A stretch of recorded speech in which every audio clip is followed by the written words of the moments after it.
जिंदाबाद जिंदाबाद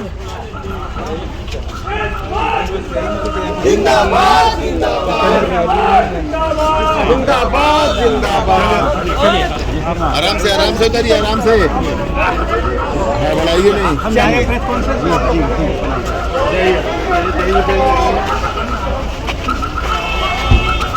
नमस्कार दोस्तों, डीके स्पेशल चैनल में आपका स्वागत है। मैं डीके जी बात कर रही हूँ कि देखिए यहाँ पर जो है इस्लामपुर जो है विधानसभा क्षेत्र जो है 174 जो आदरणीय जो है माननीय देवतुल्य जो है नीतीश कुमार जी के जो है प्रत्याशी है, जो रोहित सर है यहाँ पर जो मौजूद है, रंजन सर यहाँ पर मौजूद है, जो है जमीनी लेवल के कार्यकर्ता है, डाउन टू अर्थ है। जिस तरीके से खाना जो है सब लोगों को कार्यकर्ता खा रहे हैं, वही खाना जो है वो भी खा रहे हैं। जो कार्यकर्ता खा रहे हैं वही खाना वो भी खा रहे हैं, अलग से इनके लिए नहीं बना है दोस्तों। यही होता है माननीय आदरणीय देवतुल्य नीतीश कुमार जी का प्रत्याशी। इस बार जो है इस्लामपुर 174 जो है विधानसभा जो क्षेत्र है इसमें जो है एनडीए के साथ है, विकास के साथ है, क्योंकि हर जगह मैंने गया समझा देखा तो देखिए पूरा घुमाइएगा, ये इनके कार्यकर्ता है, दिल के करीबी है।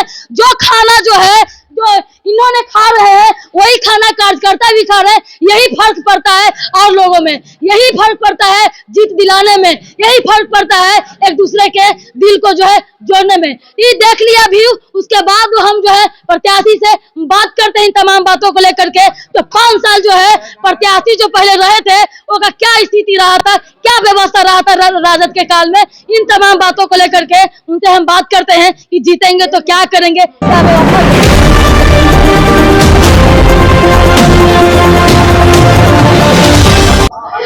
जय हिंद दोस्तों, डीके स्पेशल चैनल में आपका स्वागत है। मैं डीके जी जो है हम पूरा देखें कि सुबह से मैं आई हुई हूँ और इनके पीछे बहुत सारे जो है पब्लिक ओपिनियन लिए हैं, किए हैं। तो इन पर जो है जनता जो है 174 इस्लामपुर विधानसभा क्षेत्र की जनता जिन पर विश्वास इसलिए कर रही है कि जो है माननीय जो मुख्यमंत्री हैं, कोई उन्हें देवतुल्य कहते हैं, माननीय आदरणीय देवतुल्य, ये तो भैया अभी तो आदरणीय है, बस 14 नवंबर के माननीय हो जाएंगे। इन तमाम बातों को लेकर कहते हैं क्योंकि युवा है। तो क्या कहिएगा भैया, जो 2020 के बाद जो है यहाँ पर इस्लामपुर को लेकर के जो है देखने को मिल रहा है, स्थिति को लेकर के मिल रहा है, क्या कहिएगा? क्योंकि आप जो है माननीय देवतुल्य के जो है नीतीश कुमार जी के प्रत्याशी हैं, तो इस इस्लामपुर क्षेत्र में क्या कुछ ना हो पाया है जो राजद के प्रत्याशी जो न कर पाते, इसमें क्या चेंजिंग, क्या कुछ कर पाइएगा? देखिए, मैं आपको इसका जवाब 2 भाग में दूंगा। पहले वो भाग दूंगा जो कि हमारे अभिभावक माननीय मुख्यमंत्री नीतीश कुमार जी ने जो काम किए हैं, जैसे कि सबसे पहले महिला सशक्तिकरण किया है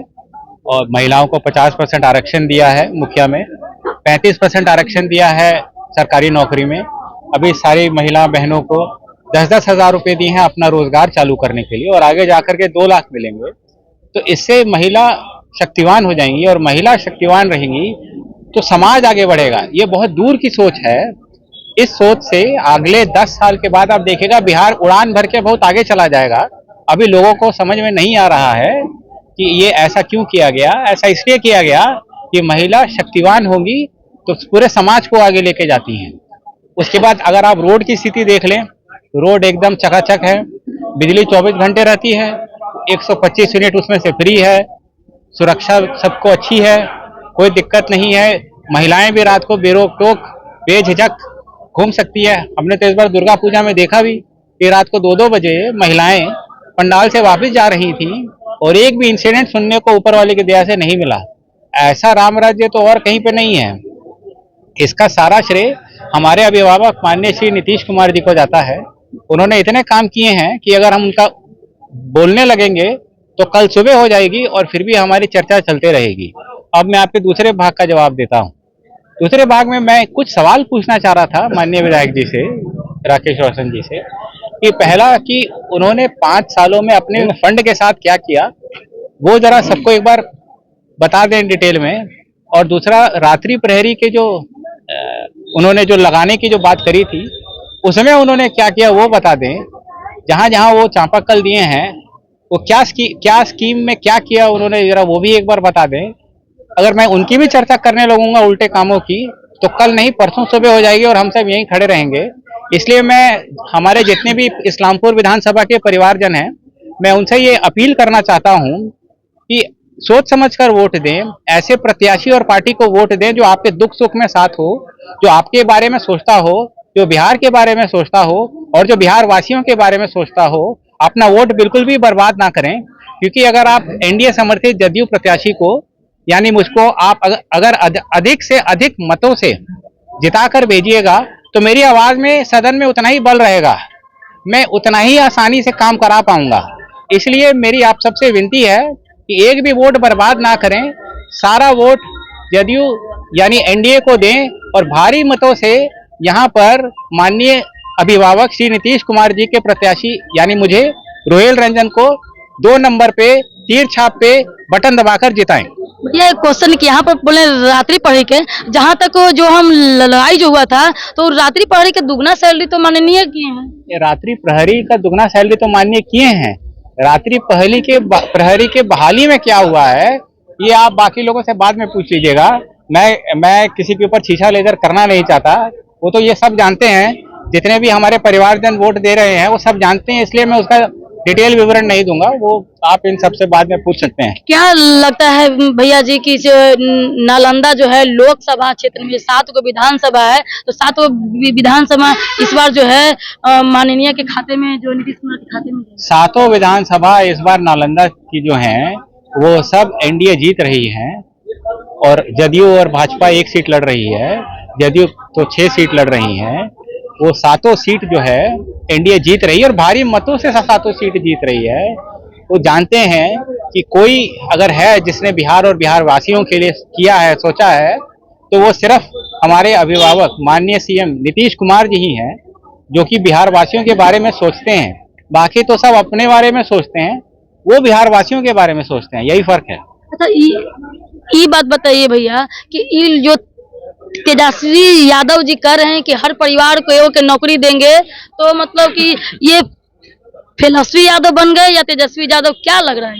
देखिए, मैं तो आपको इस बारे में बोलना चाहूंगा कि आप मुझसे सवाल ही गलत पूछ रहे हैं और उनके सवाल को बेकार में मीडिया अटेंशन दे रहे हैं। ये तो कहने की बात है।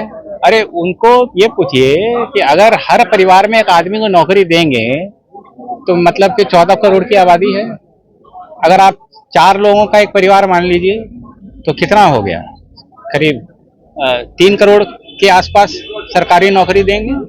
भाई अब सरकारी नौकरी लोगों को देंगे तो महीने की 50,000 की तनख्वाह तो होगी, यानी साल की 6 लाख रुपए के आसपास एवरेज ऊपर नीचे मिला जुला करके होगी। तो 6 लाख रुपए इंटू 3 करोड़। अब आप ये बता दीजिए मुझे कि बिहार का बजट इतना है या नहीं है।